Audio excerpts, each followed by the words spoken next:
Bismillahirrahmanirrahim. Assalamualaikum warahmatullahi wabarakatuh. Alhamdulillahi wa kafa wa salamun ala ibadihi alladhina istafa. Asyhadu an la ilaha illallah wahdahu rabbi la syarika lah. Wa asyhadu anna Muhammadan abduhu wa rasuluh. Qala Allah ta'ala fi kitabihil karim. يا أيها الذين آمنوا اتقوا الله حق تقاته ولا تموتن إلا وأنتم مسلمون أما بعد اللهم إنا نسألك علما نافعا ونعوذ بك من علم لا ينفع اللهم علمنا ما ينفعنا وانفعنا بما علمتنا وزدنا علما.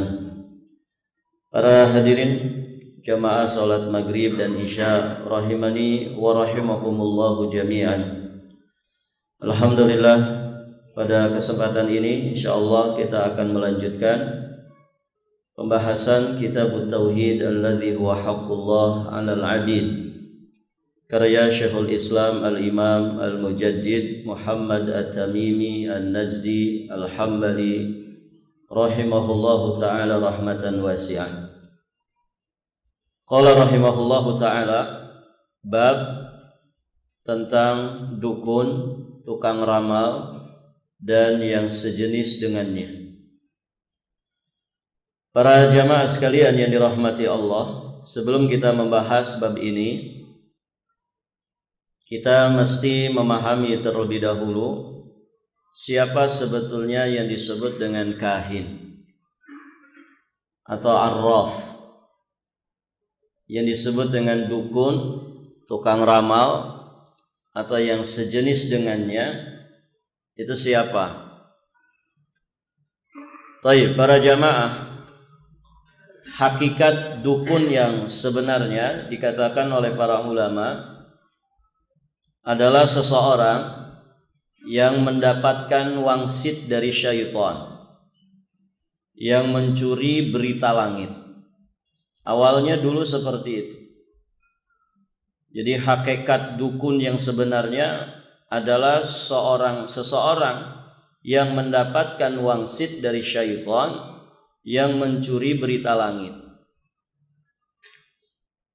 Allah Subhanahu wa ta'ala menjelaskan di dalam Al-Quranul Karim, surat Asy-Syu'ara ayat 221 sampai 223. Allah berfirman, A'udzubillahi minasyaitonir rajim, hal unabbi'ukum ala man tanazzalus syayatin. Tanazzalu ala kulli affakin athim, yulquna as-sam'a wa aktsaruhum kadzibun. Apakah akan aku beritakan kepadamu kepada siapakah setan-setan itu turun? Tanazzalu ala kulli affakin athim. Kata Allah, mereka itu turun kepada tiap-tiap pendusta lagi yang banyak dosa. Yulquna as-sam'a wa aktsaruhum kadzibun. Mereka menghadapkan pendengaran mereka kepada setan itu, dan kebanyakan mereka itu adalah para pendusta. Ayat ini dijelaskan di dalam satu riwayat yang panjang. Ya, bagaimana dulu sebelum Nabi SAW diangkat menjadi seorang Rasul, banyak sekali syaitan-syaitan yang mencuri berita langit. Ya, mereka para jamaah yang dirahmati Allah secara estafet kemudian menyampaikan apa yang mereka sadap dari berita di langit sana, ya, tentang apapun perkara yang ada di dunia berkaitan dengan manusia ataupun berkaitan dengan alam semesta. Ya, disebutkan di dalam riwayat itu mereka kondisinya seperti ini, begitu ya.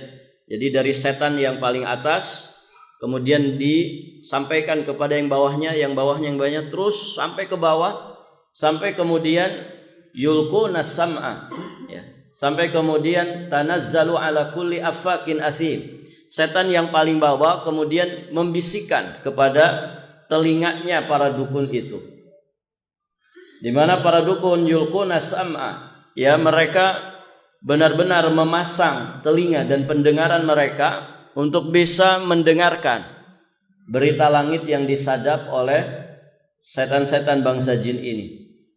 Kemudian satu kebenaran itu yang mereka curi dari berita langit kemudian dicampurkan dengan 1000 kedustaan oleh para dukun itu. Barakallahu fikum. Inilah hakikat dukun yang sebenarnya. Jadi kalau dukun asli itu para jamaah, pasti dia punya kerjasama dengan setan. Taib. Nah, di kita ini juga banyak namanya dukun palsu, yang dia bermain dengan trik begitu ya, trik-trik orang yang bersulam.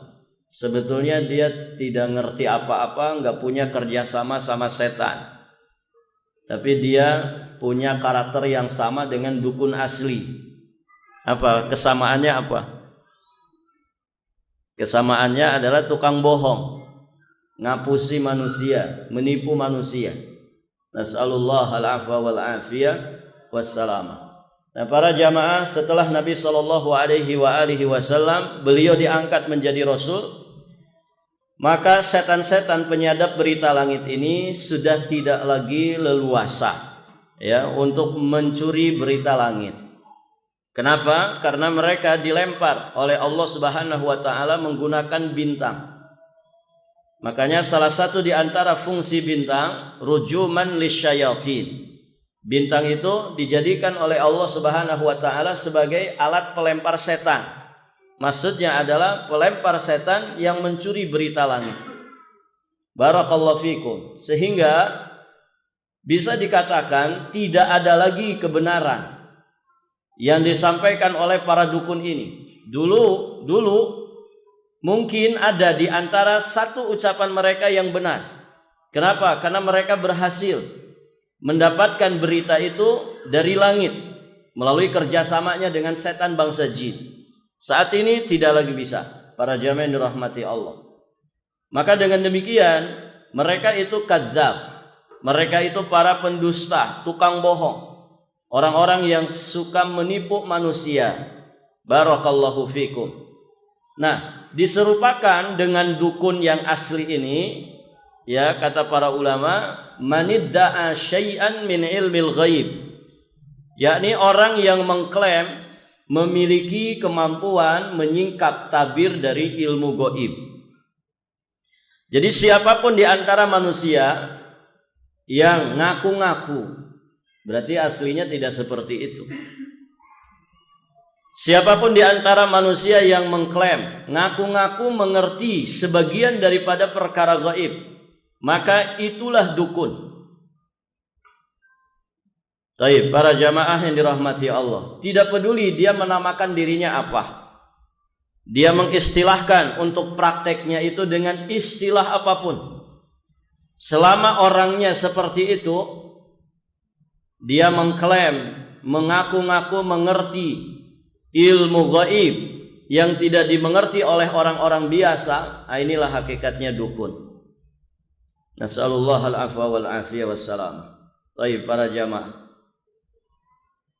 masuk masjid, kemudian tadinya mau sholat, tidak jadi sholat jamaah.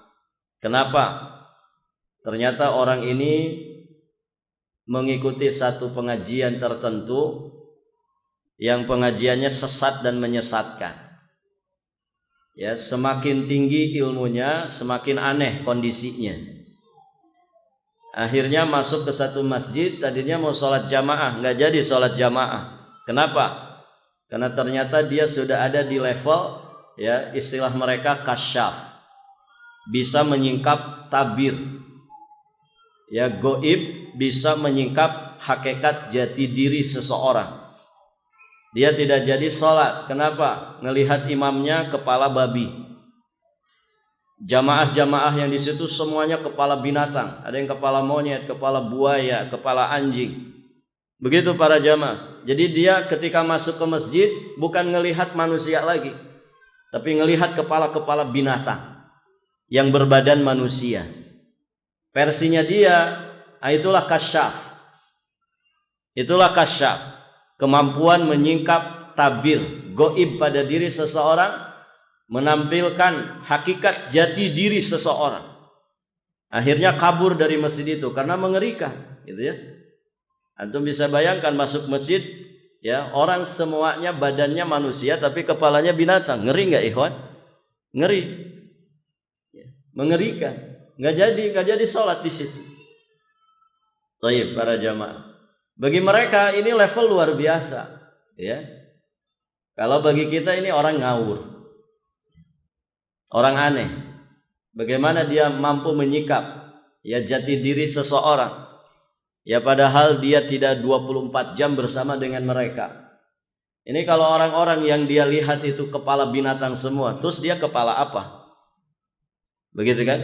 Pertanyaan kita, Anda ini kepala apa? Gitu ya. Kalau apa yang Anda lihat di masjid itu kepala binatang semua, terus Anda kepala apa? Jangan-jangan kepala raja binatang, gitu ya. Nah, ini para jamaah, akhirnya tidak sholat.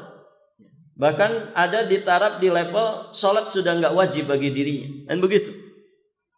Orang semakin ngajinya aneh-aneh para jamaah, ya, kemudian menganggap semakin mendalam, levelnya naik. Akhirnya pada level tertentu yang kata mereka di level ini mereka sudah bisa menyatu dengan Allah. Aku adalah Allah, Allah adalah aku. Begitu. Kalau sudah di level seperti itu, ya, dia sudah ada di level menyatu dengan Allah, maka sudah tidak ada lagi yang disembah. Oh, siapa yang disembah? Wong dia sudah bisa menyatu dengan Allah, Allah menyatu dengan dirinya. Akhirnya dengan kondisi seperti itu dia menganggap syariat Nabi Muhammad itu tidak dibutuhkan lagi. Jadi kayak kita ini para jamaah yang masih susah-susah datang ke masjid, sholat jamaah 5 waktu, gitu ya, jungkal-jumpalit berjamaah di masjid ngikutin imam, datang Ramadan puasa, punya duit berlebih berangkat haji, ya, punya harta yang berlebih ditunaikan zakatnya 2,5% setiap tahunnya. Ini kata mereka yang sudah di level-level tinggi itu katanya syariat, ya. Itu syariat yang kami sudah tidak butuh lagi. Kami sudah bukan di level itu. Itu levelnya orang yang sangat biasa, level orang awam. Begitu. Kami sudah tidak butuh lagi kepada syariatnya Nabi Muhammad. Kenapa? Karena kami sudah bisa menyatu dengan Allah. Allah sudah bisa menyatu dengan kami. Ini kalimat ini para jamaah, kalimat syaitan. Ya, bukan kalimat seorang mukmin muslim. Begitu. Akhirnya dia meremehkan syariat Nabi Muhammad. Itu cangkang, itu kulit, itu sesuatu yang remeh, kami nggak butuh. Kami sudah bisa langsung kepada Allah, tidak butuh pakai wasilah syariatnya Nabi Muhammad sallallahu alaihi wasallam.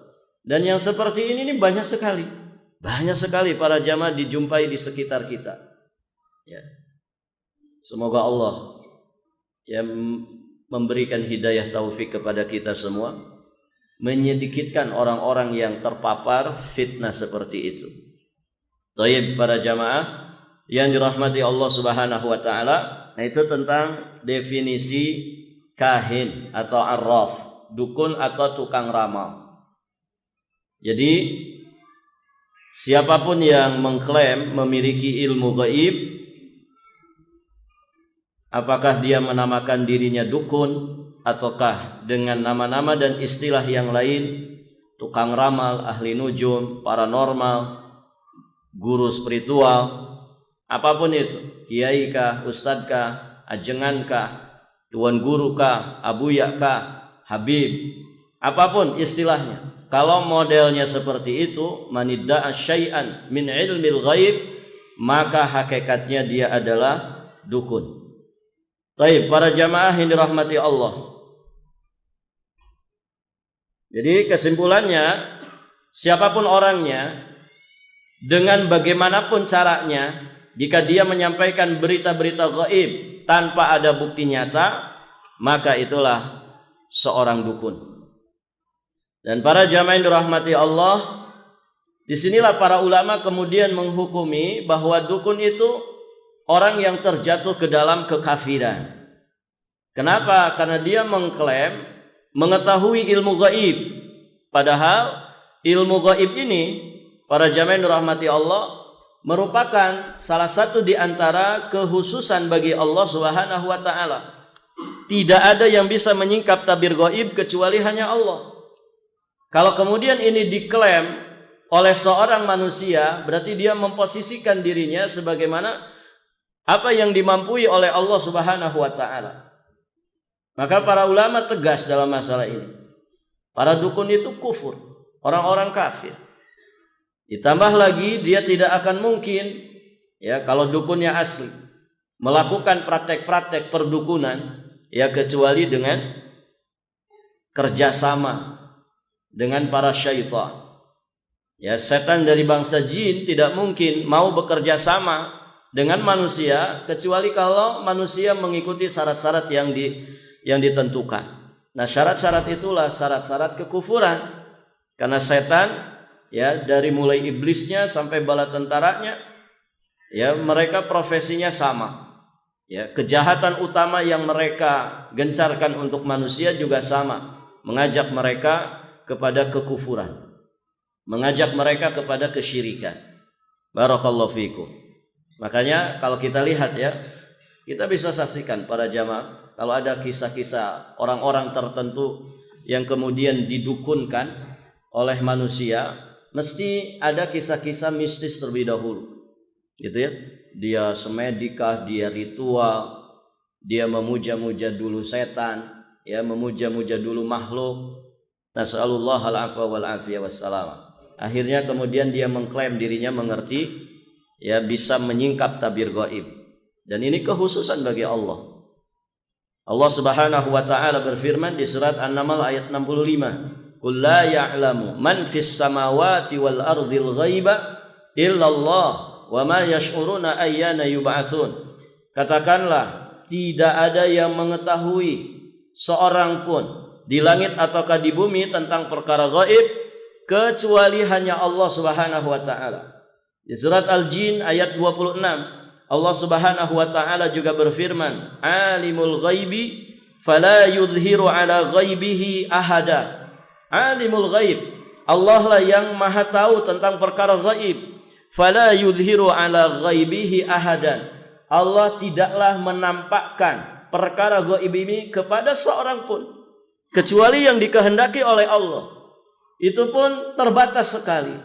Sebagian para nabi dan rasul, para jamaah, diberitakan kepada mereka tentang perkara gaib.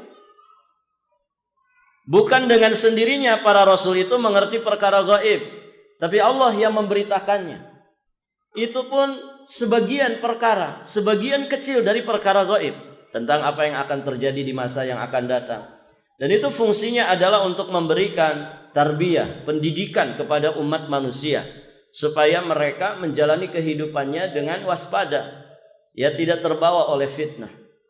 Baik, para jamaah. Maka pada dasarnya para nabi dan rasul dengan tingginya kedudukan mereka di sisi Allah Subhanahu wa taala, kemudian di mata manusia tetap saja mereka juga manusia yang tidak mengerti perkara gaib. Dan Allah Subhanahu wa taala sudah tegaskan tentang itu. Bagaimana Nabi Nuh alaihi salam menegaskan, "Wala aqulu lakum indi khazainullah wala aqulu lakum indi khazainullah wala a'lamul ghaiba." Kata Nabi Nuh alaihi salam, dan aku tidak mengatakan kepadamu bahwa aku mempunyai gudang-gudang rezeki, dan aku tidak mengatakan kepadamu, ya, aku mengatakan kepadamu bahwa aku tiadalah mengetahui perkara gaib. Ini pernyataan Nabi Nuh alaihi salam, Rasul Allah yang pertama yang diutus oleh Allah Subhanahu wa taala. Di surat Hud ayat 31 ini, Nabi Nuh alaihi salam menegaskan, aku tidak mengatakan kepada kamu bahwa aku mempunyai gudang-gudang rezeki dan kekayaan dari Allah. Artinya apa yang ada pada dirinya itu bersumber dari Allah. Wala a'lamul ghaib, dan aku tidaklah mengetahui perkara gaib. Kalau Nabi Nuh sebagai rasul pertama tidak mengerti perkara gaib, maka nabi dan rasul yang lainnya juga sama. Mereka tidak mengerti perkara gaib kecuali sebatas apa yang Allah sampaikan kepada mereka melalui wahyunya. Kemudian para jamaah, para malaikat. Malaikat itu makhluk gaib enggak? Makhluk gaib enggak, ikhwan? Gaib. Bagi kita manusia, malaikat itu makhluk gaib. Ya kan? Karena tidak kelihatan, tidak nampak. Kapan antum bisa lihat malaikat? Ada yang bisa lihat malaikat? Ada, Pak?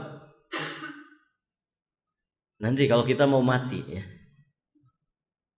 Kalau saat ajal tiba, itu kita kan didatangi malaikat. Nah, kehadiran mereka itu dilihat oleh orang yang akan dicabut nyawa. Tapi yang belum waktunya mati, tidak bisa ngelihat. Baru setelah itu datang malakatul maut mencabut ruh kita. Nas'alullaha husnal khatimah wa na'udzu billah min su'il khatimah. Baik para jamaah. Jadi malaikat itu makhluk gaib bagi kita. Namun ternyata disampaikan di dalam Al-Qur'an bahwasanya malaikat tidak mengerti perkara gaib kecuali sebatas apa yang Allah Subhanahu wa taala sampaikan kepada mereka. Di surat Al-Baqarah ayat 32 Allah Subhanahu wa taala berfirman tentang perkataan dan pernyataan para malaikat. Qalu subhanaka la ilma lana illa ma 'allamtana innaka antal alimul hakim. Mereka menjawab, mereka berkata, para malaikat berkata, subhanak, maha suci engkau ya Allah, la ilma lana, tidak ada yang kami ketahui, tidak ada yang kami ilmui, illa ma 'allamtana, kecuali apa yang telah engkau ajarkan kepada kami. Mereka enggak ngerti apa-apa kecuali apa yang diajarkan Allah kepadanya, termasuk perkara gaib. Mereka enggak mengerti ilmu gaib kecuali apa yang Allah Subhanahu wa taala ajarkan kepada mereka. Apa yang Allah sampaikan kepada mereka. Malaikat peniup sangkakala para jamaah tidak tahu ya kapan akan terjadinya kiamat. Walaupun beliau sudah siap dengan sangkakala untuk ditiup dan terjadilah kehancuran alam semesta ini yang disebut dengan kiamat kubra. Tapi tidak tahu kecuali kalau Allah sudah perintahkan. Jadi para malaikat ini, para jamaah, mereka tidak mengerti perkara gaib. Padahal mereka makhluk gaib. Taib.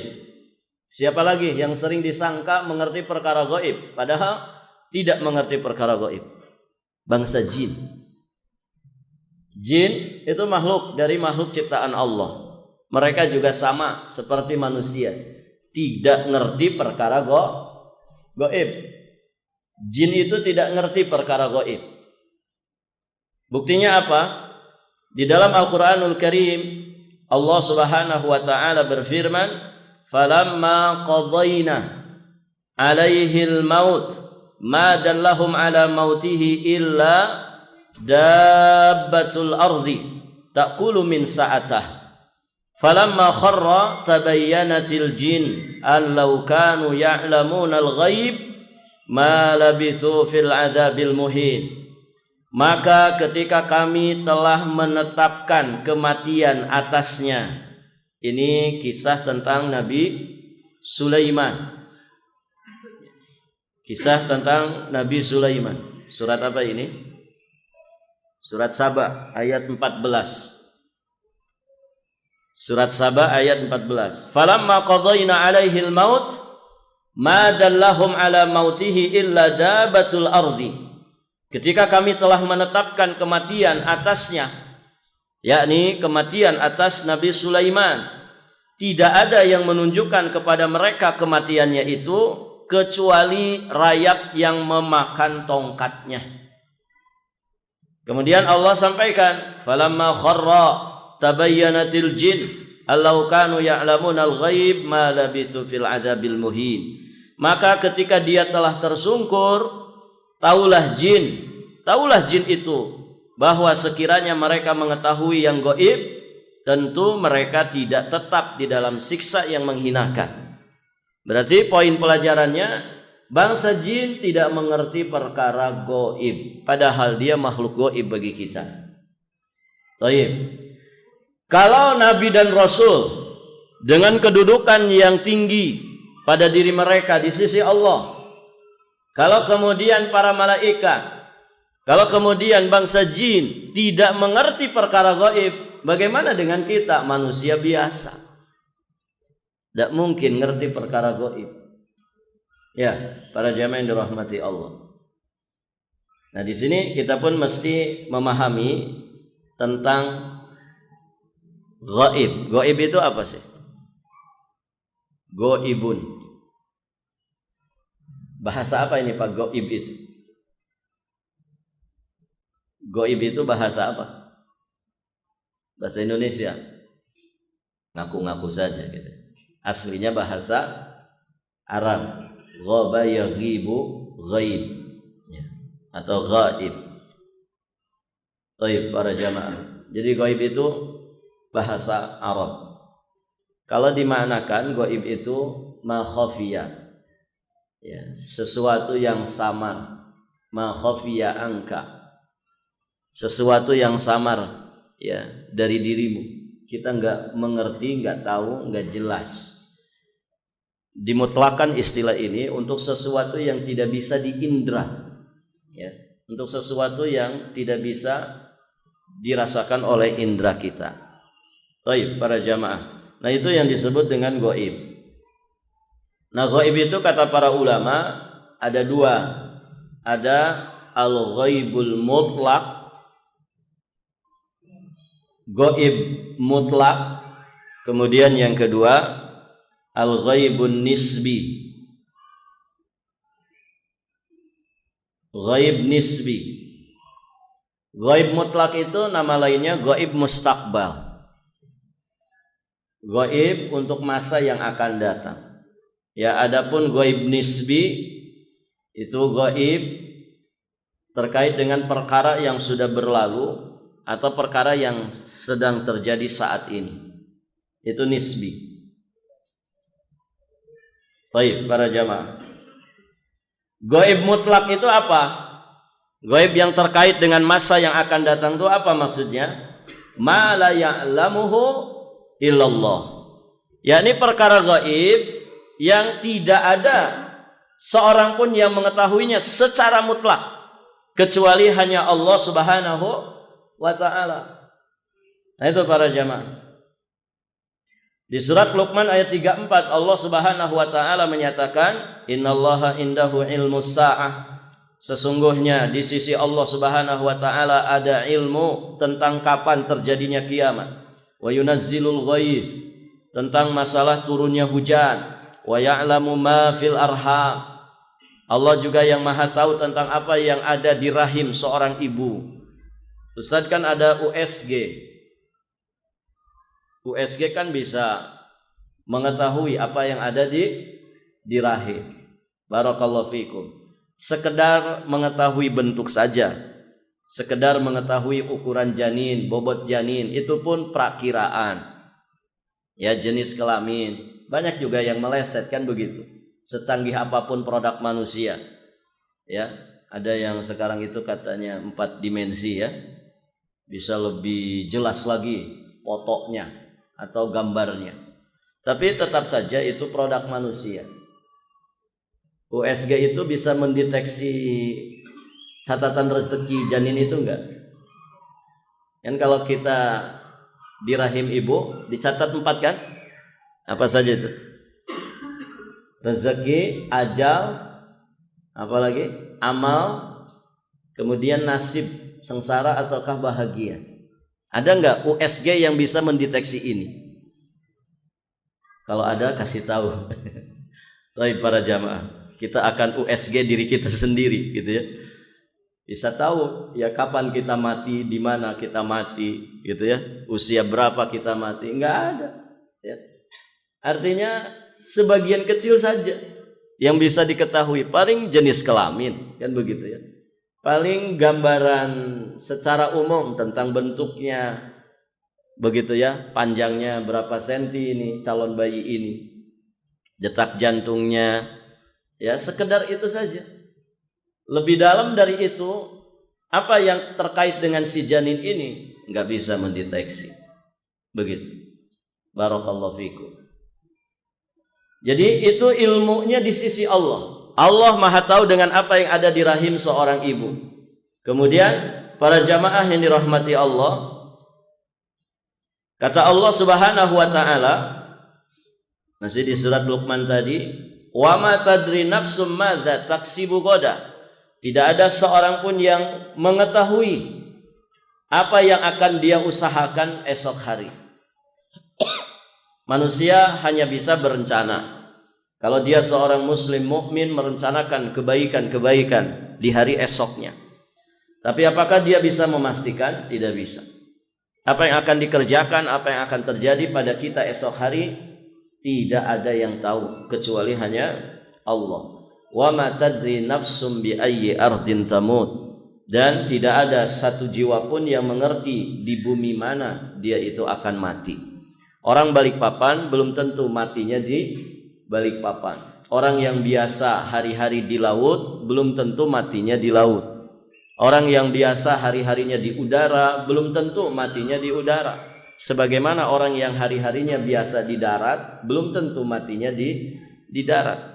Semua itu ilmunya ada di sisi Allah. Manusia tidak bisa mengetahui. Nah ini namanya gaib mutlak. Kapan kejadian kiamat, bagaimana dahsyatnya. Barakallahu fikum. Ini gaib mutlak. Tidak ada yang tahu kecuali hanya Allah. Nah ada kaitannya dengan gaib nisbi. Ya, gaib yang kedua adalah gaib nisbi. Yani gaib tentang perkara yang sudah berlalu atau perkara yang sedang terjadi. Nisbi itu relatif. Ya, bahasa kitanya relatif. Maksudnya apa? Ma khafiya 'alaika wa 'alimahu ghairuka. Apa yang tidak kita ketahui tapi diketahui oleh orang lain. Begitu. Itu namanya gaib nisbi. Kemarin kita contohkan ibu-ibu yang ada di sebelah kita ini, ada berapa mereka, jumlahnya berapa, ya, siapa saja di situ, namanya siapa saja. Bagi kita gaib, tapi bagi mereka sesama mereka gaib tidak. Sebagaimana kondisi kita di sini, bagi ibu-ibu di sana, kita ini gaib. Ya, ada berapa di antara kita, begitu kan? Siapa saja namanya, bagi mereka gaib. Baik. Zaman penjajahan dulu bagi kita nih, generasi sekarang, gaib tidak? Zaman dulu masa-masa perang angkat senjata, kaum muslimin di negeri kita ini mengusir penjajahan Belanda. Bagi kita gaib enggak? Gaib. Bagi kita gaib. Itu kan kejadian masa lalu. Tapi bagi pelaku sejarah, kalau misalkan saat ini ada yang masih hidup dan dia termasuk di antara pejuang kemerdekaan, barakallahu fikum, bagi dia tidak gaib. Kejadian-kejadian masa lalu terekam jelas di dalam benaknya. Tapi bagi kita gaib. Kita hanya dengar ceritanya, begitu kan? Bagi kita gaib, tapi bagi pelaku sejarahnya bukanlah perkara gaib. Nah itu namanya gaib nisbi. Atau yang kaitannya dengan saat ini, kejadian saat ini. Kita yang sedang anteng-anteng di masjid tidak ngerti hiruk pikuk di luar sana, kan begitu. Bisa jadi ada kebakaran, la qadarullah alaina. Bisa jadi ada satu peristiwa tertentu. Bagi mereka yang di TKP itu perkara yang tidak gaib. Ya, tapi bagi kita saat ini di sini, yang sedang di sini, itu perkara gaib. Kita nggak ngerti. Gitu ya. Artinya gini, jangan sampai ada orang ngaku-ngaku mengerti perkara gaib. Di sana lagi ada kebakaran, mau saya tiup dulu dari sini apinya. Gitu ya. Ini barakallahu fiikum, dukun itu para jamaah. Ya. Nah itu namanya gaib nisbi. Apakah itu gaib mutlak? Ataukah itu gaib nisbi? Siapapun yang mengklaim dirinya mengerti salah satu atau dua-duanya dari dua jenis gaib ini, maka itulah dukun. Itulah dukun. Dua perkara ini para jamaah tidak bisa orang mengetahui. Barakallahu fiikum. Apakah gaib nisbi, lebih-lebih gaib mutlak? Tidak ada yang tahu. Kalau kemudian ada seseorang dianggap, diduga, dia mengerti kapan dia mati, itu pada dasarnya enggak seperti itu. Kejadian hari haknya seperti apa kan enggak ada yang tahu. Begitu kan? Atau bisa jadi itu permainan syaitan untuk mengelabui manusia tentang hakikat jati diri orang ini. Ya akhirnya terfitnah. Itu Masya Allah tuh si fulan itu dia matinya umur berapa dia tahu. Ya. Dia tahu dan ternyata betulan menurut versinya sebagian orang. Akhirnya kan ini jadi fitnah. Ini jadi fitnah. Ketika versi mereka ternyata beneran apa yang disampaikan, ya. Pantasan dia ngomong seperti kalimat-kalimat perpisahan, begitu ya. Akhirnya ini bisa menjadi fitnah. Ya setelah orang itu mati, akhirnya kuburannya diagung-agungkan. Oh ini orang hebat, ini wali Allah, ini begini. Barakallahu fikum. Nah ini permainan syaitan di dalamnya. Ya setan itu bermain-main dalam perkara ini para jamaah. Kenapa? Karena ini perkara yang sangat-sangat rawan sekali manusia terjatuh ke dalamnya. Terkhusus kita ya orang Indonesia. Begitu ya. Karena profesi dukun ini di kita dilarang enggak, Pak? Ada yang hafal undang-undang? Profesi dukun dilarang enggak? Nanti boleh dicari ya. Tapi kalau dilarang pasti mereka sudah ditangkepin tuh. Ya tidak? Kalau memang dilarang, enggak akan ada dukun di negeri ini. Gitu ya. Ditangkepin. Kalau di Saudi para jamaah ada petugas khusus, ada askari-askari khusus yang sering sweeping begitu ya. Bahkan ada yang bertugas untuk nyari raja-raja atau buhul-buhul yang dibuang di tengah laut. Itu ada petugas khususnya nyari-nyari yang seperti itu. Ya. Demi apa? Demi terjaganya ya negeri mereka dari pengaruh syaitan, ya dari kejahatan para dukun dan tukang sihir ini. Baik para jamaah. Di kita ya belum pernah dengar ya ada polisi sweeping para dukun gitu. Ada Pak? Paling razia helm kan begitu kan? Razia STNK, SIM gitu ya. Kalau razia jimat pernah? Nah, barangkali di sini ada polisi, nanti kapan-kapan Pak razia jimat ya. Orang diberhentikan, diperiksa semuanya. Kamu pakai jimat enggak? Begitu para jamaah. Atau dinas pasar misalkan razia ke pasar, barangkali ada pedagang yang pakai jimat. Nah itu kan kuasanya ulil amri. Kalau ulil amri itu punya wewenang di situ. Nah itu Masya Allah para jamaah. Sweeping tuh para pedagang. Mohon maaf Pak, pakai pesugihan enggak? Pakai jimat enggak? Kalau pakai jimat kita rampas jimatnya. Ya, kemudian kita nasihati, berikan pendidikan. Ya berikan tarbiyah tauhid ya, di training mereka. Di masa Umar Ibnul Khattab para jamaah itu kalau ada pedagang ingin dagang di pasar itu syaratnya harus paham fikih muamalah dulu, fikih jual beli. Ini kan luar biasa. Ini semuanya demi kemaslahatan kaum muslimin. Karena banyak orang berdagang nggak ngerti fikih jual beli, akhirnya banyak penyimpangan dalam perdagangannya. Kalau sudah seperti itu ya enggak berkah. Kalau sudah tidak berkah para jamaah wal iyadzubillah, ini musibah. Begitu. Nah ini bagus para jamaah. Jadi kali-kali razia itu razia jimat Pak, ya. Razia raja. dirajia. Nah, barangkali di sini juga ada RT begitu ya, bisa memberikan training kepada warganya. Ibu-ibu, bapak-bapak, warga saya di sini gitu ya.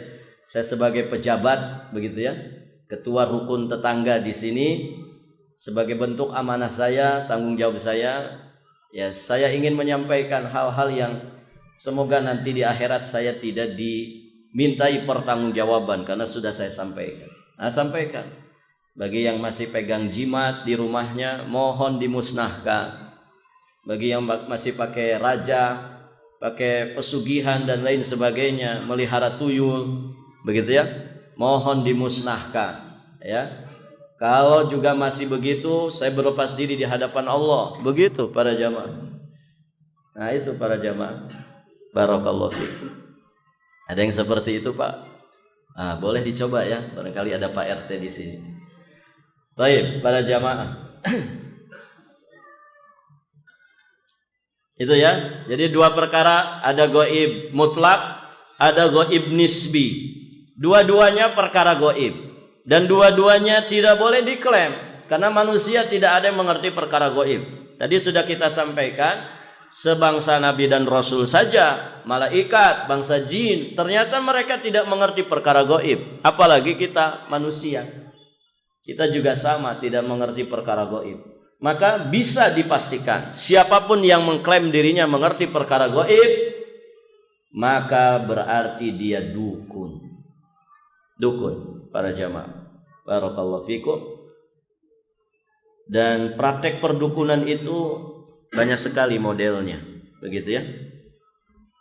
Ada yang modelnya menggaris di tanah. Ada yang modelnya para jamaah dirahmati Allah melihat air di baskom. Begitu kan Pak? Zaman dulu ya, zaman dulu. Tapi ini biasanya di film-film gitu ya. Sebelum ada kamera video call itu, mereka juga sudah bisa video call gitu. Pakai air di baskom gitu ya. Pakai air di baskom. Dilihat, oh penjahatnya sudah di sini gitu ya. Barakallahu fikum. Ini kerjaannya dukun. Ya, kan nenek lampir tuh yang melakukan begitu kan. Nah, ternyata pekerjaan dukun seperti itu, melihat air di baskom, melihat apa ini? Garis-garis tangan, kemudian diramal tentang nasib orang. Ada yang menggaris di atas tanah. Oh, banyak sekali model prakteknya, banyak sekali. Baik, para jamaah yang dirahmati Allah. Ya apapun itu, kalau orang mengklaim dirinya mengerti perkara gaib, maka bisa dipastikan dia adalah dukun dan bisa dipastikan dia adalah pembohong besar. Nanti di kesempatan berikutnya kita akan bahas ya ciri-ciri dari perdukunan. Ciri-ciri dari perdukunan. Karena orang melakukan praktek dukun itu bisa dikenali dari ciri-cirinya. Insyaallah nanti kita bahas di kesempatan berikutnya. Biidznillah ta'ala wa taufiqihi wa inayatihi. Barakallahu fikum. Baik, sampai di sini. Ada pertanyaan, Pak? Silakan satu saja kalau ada yang ingin bertanya sebelum azan.